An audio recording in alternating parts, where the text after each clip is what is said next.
Hello students, your science teacher Miss Anupama is back after the leave. Now we will have our regular science classes. We have finished till chapter number 6, that is your life processes. Now we will start our next chapter, that is chapter number 8, how do organisms reproduce. In this chapter we have finished till the topic fission. Now we will start from fragmentation.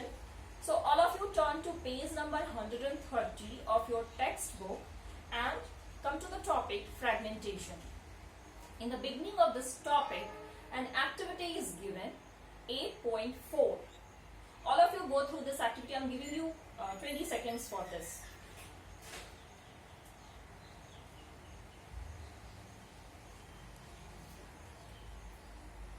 Okay children, it's a very simple activity. इसमें आपको क्या करना है कि एक near by pond या पडल से वाटर कलेक्ट करना है और उस वाटर को एक स्लाइड पे एक ड्रॉप डालना है. देन आपको उसमें एक ड्रॉप ग्लिसरीन का डालना है. उसके बाद आप एक कवर स्लिप उस पे डालो and this is temporary mounting. मैंने ये आपको पहले के क्लास में बताया है. फिर उस स्लाइड को आपको माइक्रोस्कोप में ऑब्जर्व करना है. जब आप उसको माइक्रोस्कोप में ऑब्जर्व करोगे तो आपको एक फिलामेंटस स्ट्रक्चर दिखाई देगा कुछ इस टाइप का, but it will look green. Children, I don't have green sketch pen, that's why I'm using red here for drawing this. This is a Spirogyra. It's a simple multicellular organism. Understood? It looks so simple. ये बहुत simple दिखाई देता है, but है ये multicellular. तो कुछ multicellular organisms में भी सिंपल मोड ऑफ रिप्रोडक्शन काम कर सकता है, जैसे कि fragmentation. In general multicellular organisms में mode of reproduction is very complex. We will see that. But इस मल्टीसेलुलर ऑर्गेनिज्म में चूंकि ये बहुत सिंपल है तो simple mode of reproduction like fragmentation is going to work in this organism. Okay, इसमें अब हम लोग देखेंगे कि क्या बता रहा है. Spirogyra, what will happen is Spirogyra will simply break into smaller pieces after maturation. When this organism mature, it breaks into small pieces and those pieces will further grow into a new Spirogyra. Understood? ये mature होके छोटे pieces में fragments में डाल. Those pieces are known as fragments. वो जो छोटे टुकड़ों में टूटेगा ना, दैट टुकड़ा is your fragment and that's why the method is known as fragmentation. Understood?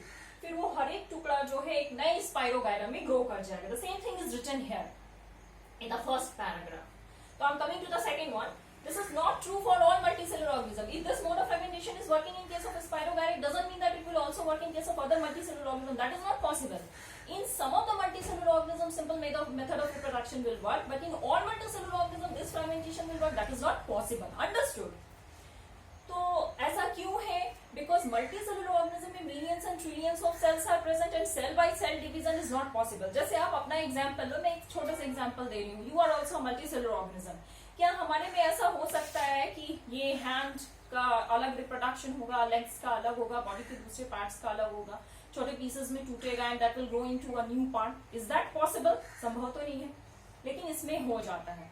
तो इस तरह के मेथड ऑफ रिप्रोडक्शन जो है सिंपल फॉर्म्स में ही देखने को मिलते हैं. See what is written here. This is not true for all multicellular organisms. They cannot simply divide cell by cell. Why? Why they cannot divide simply cell by cell? Because they are not simply the collection of cells. है ना? Organs are formed in multicellular organisms. See, the reason is that many multicellular organisms we have seen are not simply a random collection of cells. Specialized cells are organized as tissues and tissues are organized into organs which then have to be placed at definite position in the body. समझ में आई बात? इसमें क्या लिखा हुआ है कि छोटे छोटे सेल्स जो हैं वो ग्रुप करके टिश्यू बन गए हैं. टिश्यू से ऑर्गन बना है, ऑर्गन से पूरा ऑर्गन सिस्टम बना हुआ है. तो किसी एक सेल में डिवीजन होके पूरा reproduction is not possible. Cell में डिवीजन, टिश्यू में डिवीजन, ऑर्गन में डिवीजन, ऑर्गन सिस्टम में डिवीजन, तो दैट इज नॉट पॉसिबल. समझ में आई बात? इसलिए स्पाइरोगायरा के केस में जो फ्रैगमेंटेशन छोटे टुकड़ों में टूट करके एक नया स्पाइरोगायरा बन जा रहा है, इस तरह का method of reproduction which is known as fragmentation, वो सम मल्टीसेलुलर ऑर्गेनिज्म में पॉसिबल नहीं है. अच्छा, in such a carefully organized situation, cell by cell division would be impractical. The same thing is written here कि इतना complex organism में जो इतने सारे सेल्स, टिश्यूज, ऑर्गन के बने हुए हैं, इस तरह का division, cell by cell division is not possible. तो So multicellular organism need to use a more complex strategy of reproduction that we will see later on. A basic strategy used in multicellular organism is that different cell types perform different specialized functions. Following this general pattern, reproduction in such organism is also the function of a specific cell type. Understood? बोलना है एक basic strategy हम multicellular organism के case में देखते हैं वो ये है कि अलग अलग सेल टाइप्स जो है अलग अलग तरह का फंक्शन करते हैं. Division of labour is there. कुछ cells are involve in digestion, some are involve in reproduction, some are involve in respiration, some are involve in excretion. उसी तरह हमारे पास रिप्रोडक्शन के लिए भी स्पेशल सेल्स बन गए हैं मल्टीसेलुलर ऑर्गेनिजम्स में. Note it. How is the production to be achieved from a single cell type if the organism itself consists of many cell types? The same question is written here. Your book is also asking the same question. कि कैसे reproduction जो है एक single cell type से हो जाता है जब ऑर्गेनिज्म खुद बहुत सारे सेल्स का बना हो. मैंने आपको जूनियर क्लास में स्टैंडर्ड 8 आई थिंक मैंने एक्सप्लेन किया था कि हमारे पास स्पेशल सेल्स होते हैं, सेक्स सेल्स होते हैं और हमारी कहानी एक सिंगल सेल से स्टार्ट होती है. हमारे में जो फर्टिलाइजेशन होता है स्पर्म एंड ओवम का, उससे जाइगोट का फॉर्मेशन होता है और जाइगोट से ही फिर फर्दर सेल डिफरेंशिएशन से पूरे बॉडी का फॉर्मेशन होता है. समझ में आई बात? तो एक सिंगल सेल टाइप हमारे में रिप्रोडक्शन में इन्वॉल्व है. Answer is also given. The answer is that there must be a single cell type in the organism that is capable of growing, proliferating and making other cell types under the right circumstances. The same thing is written here. एक तरह का एक particular type का cell है जिसमें growth की power है, वो प्रोलिफरेट कर सकता है, बढ़ सकता है, नए तरह के सेल्स बना सकता है जब उसको स्पेशल टाइप के राइट सर्कमस्टेंसेस मिलेंगे. ठीक है.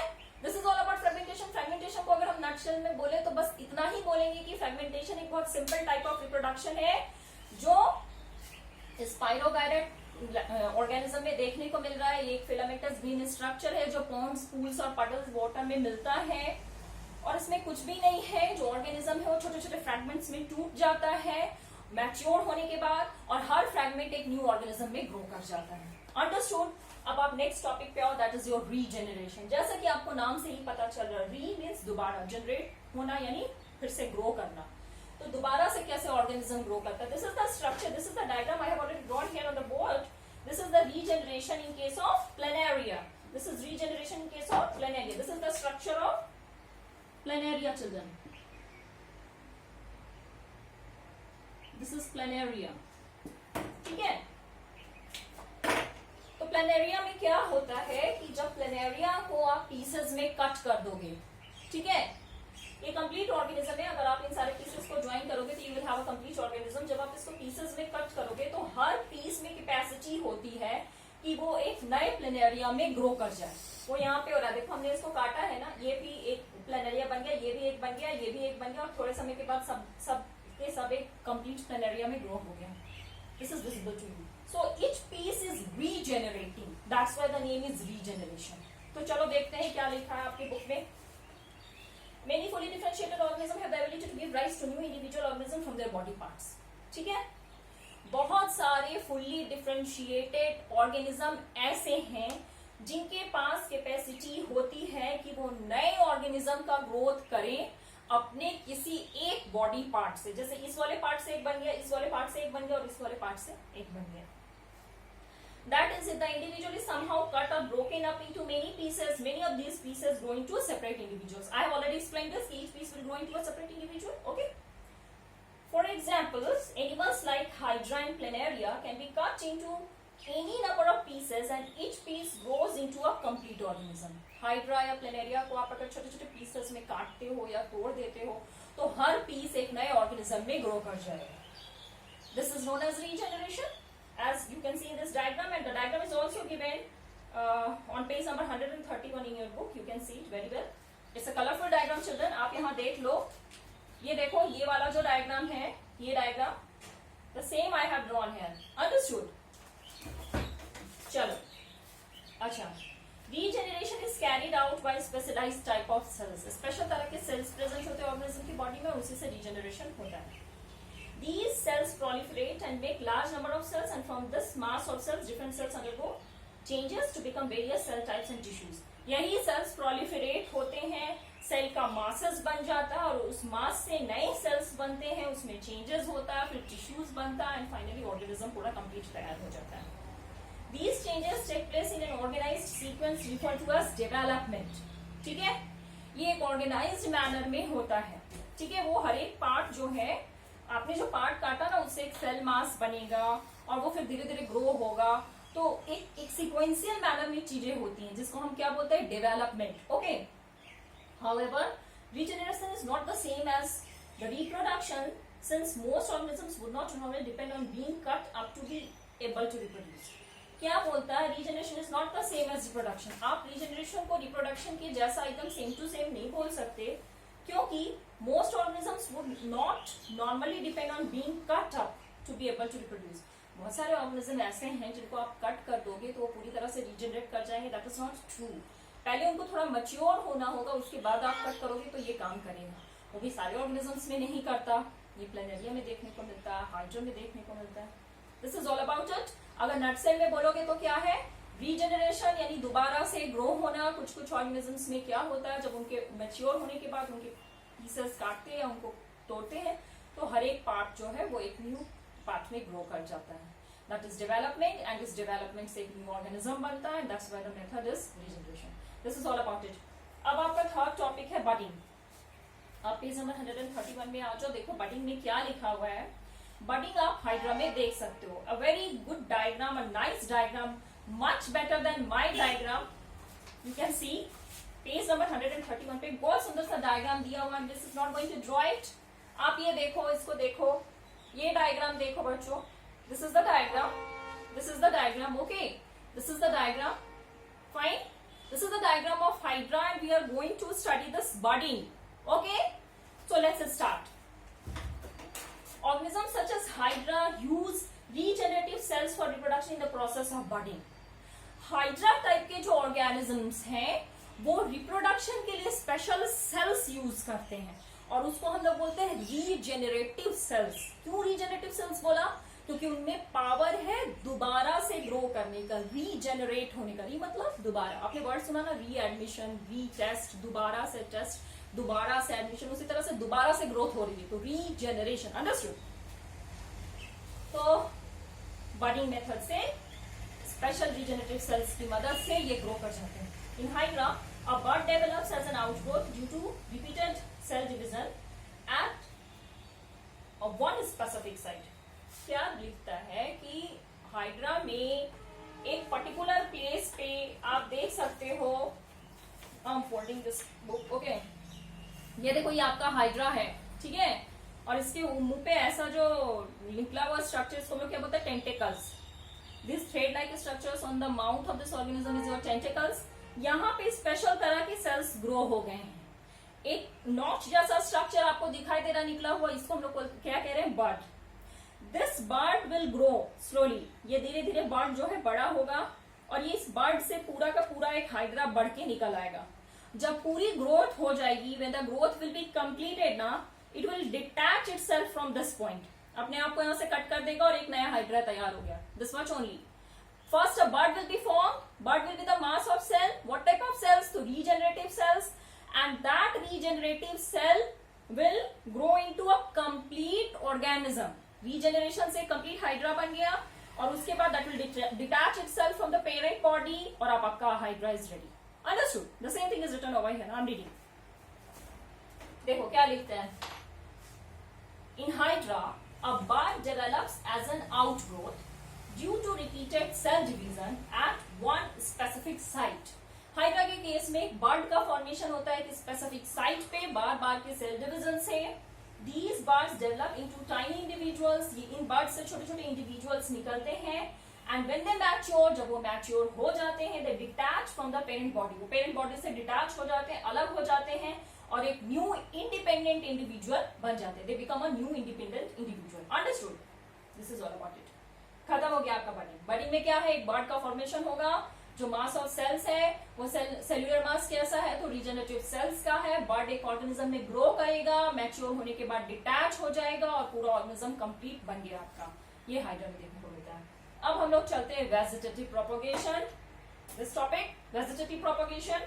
The last para, come to the next topic, vegetative propagation. There are many plants in which parts like the root, stem and leaves develop into new plants under appropriate conditions. बोलता है ऐसे बहुत सारे plants हैं जिनमें बहुत सारे parts, root से तो वेरी कॉमन, रूट से तो सबको पता है कि नए प्लांट का ग्रोथ होता है, बट रूट से ही नहीं, स्टेम से भी होता है, लीव से भी होता है पूरे प्लांट्स का growth. This are vegetative parts of a plant. Okay, तो जब एप्रोप्रिएट कंडीशन, वैसा सुटेबल कंडीशन मिलता है, तब आपको ऑर्गेनिज्म जो है ग्रो कर जाता है. आई मीन प्लांट जो है पूरा का पूरा ग्रो कर जाता है. प्लांट्स में देखने को मिलता है वेजिटेटिव प्रोपगेशन. अंडरस्टूड? तो unlike in most animals, plants can Indeed use such a mode for reproduction. बोलता है एनिमल्स में नहीं, एनिमल्स के जैसा नहीं, प्लांट्स में ये मोड ऑफ रिप्रोडक्शन देखने को मिलता है. This property of vegetative propagation used in methods such as layering or grafting to grow many parts like sugarcane, roses or grapes for agricultural purposes. बोलता है ये जो मेथड है आपका वेजिटेटिव प्रोपगेशन का मेथड जो है, ये वेजिटेटिव प्रोपगेशन का आपका जो मेथड है वो हम प्लांट्स में यूज करते हैं. कैसे? तो लेयरिंग के तरीके से, ग्राफ्टिंग के तरीके से. और आप कहाँ कहाँ यूज कर सकते हो? तो शुगर केन के केस में यूज कर सकते हो, रोजेस के केस में यूज कर सकते हो, ग्रेप्स के केस में यूज कर सकते हो, खेती के लिए. कैसे होगी लेयरिंग में आपको बता देंगे. जैसे मान लो आपको लेयरिंग करनी है, ये आपका ग्रास का प्लांट है, आप just drawing a simple diagram. ये आपका ग्रास है, ठीक है. मैंने ये वाला पार्ट उठा करके इसको ऐसा करके सॉइल में डाल दिया, यहाँ पे सॉइल का लेयर चढ़ा दिया. थोड़े समय के बाद क्या होगा, यहाँ से एक न्यू प्लांट ग्रो करने लगेगा और ये वाला पोर्शन डिटैच हो जाएगा. और थोड़े समय के बाद लेयरिंग ऑफ सॉइल की वजह से यहाँ पे एक नया पौधा निकल आया. समझ में आएगा? This is layering. ग्राफ्टिंग में हम लोग क्या करते हैं कि suppose we have a plant, उसका ऐसा ब्रांच निकला हुआ है, यहाँ से हमने उसको डिटैच कर दिया, कट कर दिया, ये कट कर दिया, और यहाँ पे एक दूसरा प्लांट था, उसका एक पर्टिकुलर पार्ट यहाँ से उठा के लाए हैं हम और यहाँ पे जोड़ दिया, ग्राफ्ट कर दिया उसको. यहाँ पे मैंने उसको बांध दिया, कॉटन क्लॉथ से उसको बांध दिया. थोड़े समय के बाद इसकी वाली क्वालिटीज इसमें आ जाएगी क्योंकि इसका पार्ट हमने यहाँ पे ग्राफ्ट कर दिया. ग्राफ्टिंग स्टेम से किया, ग्राफ्ट लेयरिंग स्टेम से किया. समझ में आया बात? ग्रेप्स में भी कर सकते हो आप. अच्छा, शुगर केन में भी है, जैसा कि आपकी बुक में लिखा है. Plants raised by vegetative propagation can bear flowers and fruits earlier than those produced from seeds. एक एडवांटेज क्या है वेजिटेटिव प्रोपगेशन का, कि अगर आप सीड से प्लांट को ग्रो कर रहे हो, बीज लगा के पौधे उगा रहे हो, तो उनमें फ्लावरिंग होने में, फ्रूटिंग होने में टाइम लगता है. ये स्मार्ट प्लांट्स हो गए आपके. तो इनमें फ्रूटिंग भी जल्दी, फ्लावरिंग भी जल्दी होती है, फ्रूटिंग भी जल्दी होता है. ठीक है. Such methods also make possible the propagation of plants such as banana, orange, rose and jasmine that have lost the capacity to produce seeds. तो ये जो मेथड ऑफ रिप्रोडक्शन है हम ऐसे प्लांट्स में भी यूज कर सकते हैं. ये जो मेथड ऑफ प्रोपगेशन है हम ऐसे प्लांट्स में भी यूज कर सकते हैं जिन्होंने अपने सीड्स प्रोड्यूस करने की कैपेसिटी खत्म कर दी है, लूज कर दी है. जैसे कि आप बनाना, ऑरेंज और जैस्मिन प्लांट में भी सीड्स का तो प्रोविजन खत्म हो गया है. तो ये सारे मेथड्स यूज करके, वेजिटेटिव मेथड्स यूज करके उनका प्रोपगेशन कर सकते हो एग्रीकल्चरल नीड्स के लिए. दूसरा फायदा क्या है वेजिटेटिव प्रोपगेशन का, कि all plants produced are genetically similar enough to the parent plant to have all its characteristics. तो इस मेथड से हमने, excuse me, I am little bit फास्टी.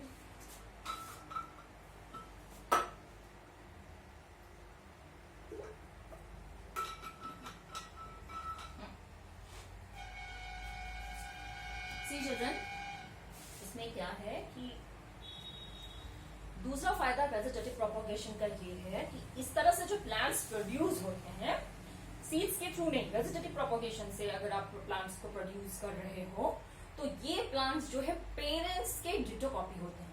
They are genetically similar to their parents. ठीक है. All the characteristics are similar to their parents. This is all about it. This is the end of vegetative propagation. And अब हम लोग दूसरे topic पे चलेंगे. In between we have two activities 8.5 and 8.6. क्या लिखा है आप उसको I'm giving you 2 minutes for this. Just go through 8.5 and 8.6. Then I will come to the next topic, that is your spore formation. One more topic is given, that is your tissue culture, but tissue culture is given in the box. So questions will not be asked from this topic, but this is important and this is for your extra knowledge. So just go through 8.5 and 8.6. I'm giving you 2 minutes. So children, 2 minutes over. And now we'll see what is given here in activity 8.5 and 8.6. In 8.5, you have to take potato and observe its surface. आपको potato लेना है, उसके surface को देखना है. आप क्या देखोगे कि उसमें bird like structure, ऐसे eye like structure आपको देखने को मिलेगा. ये आपका potato है, ये potato है. ऐसा ऐसा structure देखा होगा आपने, eye like structure. Actually में potato का buds है. अब आपको क्या करना है, पोटैटो को पीसेस में काटना है. आप ऐसा ऐसा कट करना, ऐसा कट करना कि एटलीस्ट एक नॉच या आई मीन एक बड हर एक पीस में आए. हमने पोटैटो ऐसा कट करना है कि हर एक पीस में एक एक बड आए. समझ में आई बात? उसके बाद आपको क्या करना है, एक ट्रे लेना है. ट्रे में कॉटन बिछा देना है. कॉटन यू नो ना, रुई भिगो करके मॉइस्चर कॉटन को इसमें डाल देना है और हर एक पीस को इसमें डाल करके दूसरे कॉटन पीसेस को रैप कर दो. या नहीं भी करोगे तो if cotton is moisture then there is no problem. And you have to observe it for some time. You will see that कि थोड़े समय के बाद हर जहां जहां पे नॉचेस था उसमें से नए प्लांट्स ग्रो कर रहे हैं. ये आप सॉइल में डाल के भी कर सकते हो. And it is known to everyone that कि whenever we plant potatoes what we do, क्या हम एक कंप्लीट पोटैटो ऐसा करके सॉइल में सो कर देते हैं? वी नेवर डू दैट ना. आपने देखा होगा कि ये जो फार्मर्स होते हैं वो पोटैटो को पीसेस में कट करते हैं और पीसेस में कट करने के बाद जो हर एक पीस होता है उसमें एक ऐसा बड जरूर रहता है. हर एक बड एक न्यू प्लांट में ग्रो करता है. तो ये भी एक तरह का तुम्हारा क्या है, प्रोपगेशन है, वेजिटेटिव प्रोपगेशन ही है. Potato is a modified stem. ये सब जूनियर क्लास में आपने पढ़ा होगा. उसी तरह से आपने ब्रायोफाइलम लीफ देखा है, हमारे स्कूल में था, फ्रंट साइड में लगा हुआ. मिस ने बोला भी था कि देखो दिस इज योर ब्रायोफाइलम. अब तो आजकल हम स्कूल जा नहीं रहे, आप अपने घर में देख सकते हो. Actually I don't have, otherwise I would have shown you. मैंने दिखा दिया होता आपको. आप अपने बुक में देख लो, ब्रायोफाइलम का एक लीफ बनाया गया है. अपने पेरेंट्स से पूछना, उनको भी पता होगा. See this one, okay, this one Bryophyllum में हम लोग क्या करते हैं, उसको आप अपने बुक्स में देखा होगा, आपने रखा भी होगा. कुछ बच्चे ऐसा करते हैं फन के लिए. तो उसके कॉर्नर से लीफ मार्जिन जो है ना, लीफ मार्जिन के कॉर्नर से, ये आपका ब्रायोफाइलम लीफ है मान लो, ठीक है. ब्रायोफाइलम लीफ के कॉर्नर से धीरे धीरे क्या हो जाता है, ऐसा ऐसा ऐसा ऐसा ग्रोथ आपको दिखाई देगा. आप देखो डायग्राम में, देखो बुक में, देखो बर्ड्स का फॉर्मेशन होता है और वहां से न्यू प्लांट ग्रो करता है. देखो लिखा है, similarly birds produce in the notches along the margin of Bryophyllum fall on the soil and develop into new plants. This is also a mode of vegetative propagation. ये अगर portion soil में चला जाएगा तो वहां से एक न्यू ब्रायोफाइलम प्लांट ग्रो कर जाएगा. This is all about it. Activity 8.6 में क्या बोलता है कि आपको एक मनी प्लांट लेना है. You all are aware of this plant. It's very familiar to you, very common. और इस मनी प्लांट का क्या करना है, पीसेस करना है. आप ऐसे पीसेस करना कि हर एक पार्ट में एक दो लीफ हो. फिर उसको आप वाटर में डाल दो. आप देखोगे कि हर एक पार्ट जो है स्टेम के पास जो आपने कटिंग करी थी जिसमें लीफ था, वो एक नए मनी प्लांट में ग्रो कर जाएगा. This is also propagation by means of stem and leaf. So this also falls into the category of vegetative propagation. Then in the box tissue culture is given. I will come to this topic later on. First come to spore formation. What is there in spore formation? Rhizopus का नाम आपने सुना होगा. Rhizopus क्या है? ये common bread mould है, ठीक है. मिस ने इसके बारे में जूनियर क्लास में आपको बताया था. आप राइजोपस का डायग्राम देख लो, यहाँ पे दिया हुआ है. ये देखो राइजोपस दिख रहा है, राइजोपस ब्रेड मोल्ड, ठीक है. चलो देखते हैं इसकी क्या कहानी है. स्पोर्स के थ्रू ये रिप्रोड्यूस करता है, ठीक है. ये स्पोर्स के थ्रू, स्पोर्स के ऐसे स्ट्रक्चर्स होते हैं, ऐसे छोटे छोटे छोटे गोल गोल स्ट्रक्चर्स, ऐसे गोल गोल गोल गोल गोल गोल स्ट्रक्चर्स होते हैं स्पोर्स. ये इस तरह के होते हैं. हाँ, अभी बताती हूँ क्या है इसमें. Even in many simple multicellular organisms, specific reproductive parts can be identified. कुछ मल्टीसेलुलर ऑर्गेनिजम्स में, जो कि सिंपल टाइप के मल्टीसेलुलर ऑर्गेनिजम्स हैं, उनमें स्पेसिफिक रिप्रोडक्टिव, स्पेशल तरह का रिप्रोडक्टिव पार्ट्स बन जाता है. The thread-like structures that develop on the bread. आपने देखा होगा ब्रेड, जब हम लोग एक्टिविटी 8.2 कर रहे थे, आपने ऐसे भी देखा होगा. रेनी सीजन में जब आपका ब्रेड मॉइस्चन हो जाता है तो उसमें ऐसा greyish structure, greenish structure grow कर जाता है ना. उसको आप माइक्रोस्कोप में देखोगे ना तो ये आपको राइजोपस वहां बैठा हुआ दिखाई देगा. तो वही लिखा हुआ है कि थ्रेड लाइक स्ट्रक्चर जो डेवलप हो जाता है ब्रेड पे, जैसा कि हमने एक्टिविटी 8.2 में देखा था, वो क्या है, वो हाइफे है। किसका है, तो ब्रेड मोल्ड का। राइजोपस का ही दूसरा नाम, कॉमन नाम जो है वो ब्रेड मोल्ड है।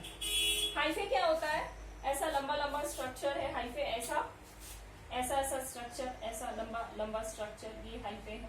हाइफे समझ में आया। आपने मशरूम में भी देखा होगा, ऐसा मशरूम होता है ना, mushroom, oh my God, not a diagram of mushroom, sorry. Mushroom जो हम लोग खाते हैं, जो एडिबल मशरूम होता है, कुछ इस टाइप का होता है, नीचे इस तरह का। तो इसको जब हम उल्टा करते हैं, नीचे में ऐसे ऐसा ये वाला पोर्शन, जो गोल वाला पोर्शन है, उसमें ऐसा लंबा लंबा स्ट्रक्चर दिखाई देता है, हाइफे। हाइफे देखा, हाँ। वैसे ये जो ब्रेड मोल्ड है ना, वो भी इस तरह से हाइफे लाइक स्ट्रक्चर है, ठीक है। तो बोलता है ब्रेड के ऊपर ये ग्रो कर जाता है। They are not reproductive parts. On the other hand, the tiny blob on stick structures are involve in reproduction. आप यहाँ पे देखो, इस डायग्राम में देखो जो आपके बुक में दिखाया हुआ है, यहाँ पे ये फिलामेंटस स्ट्रक्चर है, ये रूट लाइक स्ट्रक्चर है राइजोपस का। यहाँ पे ग्लोब्यूलर ब्लॉब लाइक स्ट्रक्चर है, गोल गोल जो दिखाई दे रहा है। दिखा क्या लिखा हुआ है कि ये जो ब्लॉब लाइक स्ट्रक्चर ग्रो किया है वो रिप्रोडक्शन में इन्वॉल्व होता है। एंड द ब्लॉब्स, ये जो ब्लॉब्स है ना, इसको बोलते हैं स्पोरेंजिया। और स्पोरेंजिया के अंदर छोटे छोटे ये जो मैंने बनाए थे ना गोल गोल डॉट लाइक स्ट्रक्चर, ये स्पोर्स हैं, ठीक है। ये जो आपका ब्रेड मोल्ड का ऐसा डायग्राम दे रखा है ना आपकी बुक में, ऐसा ऐसा ऐसा करके बनाया है ना डायग्राम, ऐसा ऐसा करके डायग्राम बनाया, नीचे ऐसे ऐसे ऐसे ऐसे, ये पोर्शन में उठा ले रही हूँ। देखो आप यहाँ पे देखो, I'm just rubbing it, okay, because I'm not getting space. See, देखो इस तरह का स्ट्रक्चर था ना, बड़ा सा मैं ड्रॉ कर रही हूँ, ये वाला, ठीक है। ये बहुत सारा है, तो ये जो बड़ा सा गोल स्ट्रक्चर, इसको क्या बोल रहे हैं, स्पोरेंजिया। और इसके अंदर जो छोटा छोटा छोटा छोटा जो डॉट डॉट स्ट्रक्चर, उसको बोल रहे हैं स्पोर्स। ये outer structure is your sporangia, sporangia, ठीक है। और ये जो छोटा स्ट्रक्चर है ये आपका है स्पोर्स, ठीक है। इन्हीं स्पोर्स के थ्रू ये ऑर्गेनिज्म रिप्रोड्यूस करता है। ये स्पोर्स किसमें रहता है, तो स्पोरेंजिया में रहता है। देखो क्या लिखता है, ये ब्लॉब लाइक स्ट्रक्चर है, ग्लोब्यूलर स्ट्रक्चर, ठीक है। The blobs are sporangia which contain cells और spores that can eventually develop into new Rhizopus individual. यही स्पोर्स जो है एक नए राइजोपस में तब्दील हो जाते हैं। कब होते हैं, जब कंडीशंस फेवरेबल होता है। कंडीशंस फेवरेबल क्या, रेनी सीजन, मॉइस्चर इन्वायरमेंट, ठीक है। तो ब्रेड के सरफेस पे जाके लैंड कर गया and then it will grow into a Rhizopus. The spores are covered by thick walls that protect them until they come into contact with another moist surface and can begin to grow. ये spores जो है एक wall से covered होते हैं, thick wall से। पहले तो स्पोरेंजिया है, स्पोरेंजिया के अंदर स्पोर्स भरा हुआ है, स्पोर्स के चारों ओर एक वॉल होता है, एक सेल्यूलर वॉल होता है स्ट्रक्चर, वो उसके अंदर सुरक्षित बैठा होता है स्पोर। जब उसको फेवरेबल कंडीशन मिलेगा तो वो वॉल रप्चर हो जाएगा, पहले स्पोरेंजिया फटेगा, स्पोरेंजिया से स्पोर सारे बिखर के हवा में ऐसे घूम रहे हैं। जब फेवरेबल कंडीशन मिला, ब्रेड का एक मॉइस्चर वाला पीस मिल गया है, उस पे जाके स्पोर लैंड कर जाएगा, it will not be visible to you, हाँ, नेकेड आई से आपको दिखाई ही नहीं देगा। उसके बाद जब आप मतलब आप वो जो स्ट्रक्चर फफूंद के जैसा होता है ना वो देख पाओगे। इस तरह से कंप्लीट स्ट्रक्चर जो है, इस तरह का कंप्लीट स्ट्रक्चर के लिए आपको माइक्रोस्कोप की जरूरत पड़ेगी। तो वो स्पोर जो है जाके ब्रेड पीस पे लैंड कर गया और उसके बाद उसका जो वॉल था वो रप्चर हुआ और उसमें से स्पोर्स बाहर निकल आए और वो फिर पूरा फैल जाएगा एंड राइजोपस जो ब्रेड मोल्ड है उसकी ग्रोथ हो जाएगी। This is all about it. All modes of reproduction that we have discussed so far allow new generation to be created from a single individual and this is known as asexual reproduction. अब तक हमने जो भी method of reproduction देखा, आपने देखा होगा कि एक ही सिंगल ऑर्गेनिज्म था रिप्रोडक्शन में, एक पेरेंट से ही ऑर्गेनिज्म की ग्रोथ हो रही थी, two parent bodies were not involve. So this is your asexual mode of reproduction, not sexual mode of reproduction. This is all about it. So some questions are given on page number 133 and this will be your homework and you have to complete these 5 questions in the next video. First I will ask this question and then I will switch on to the next topic, that is your sexual reproduction. It is entirely different topic. This is all about it. So today we have discussed, हमने क्या क्या पढ़ा, start किया था fragmentation से, फिर regeneration देखा, फिर बडिंग देखा, फिर वेजिटेटिव प्रोपगेशन देखा एंड स्पोर फॉर्मेशन देखा. Miss will explain tissue culture in the next class. ठीक है, this will be for your extra information. Questions will not be asked in the examination from this topic. This is all about it. So children, thank you and bye bye. This much for today.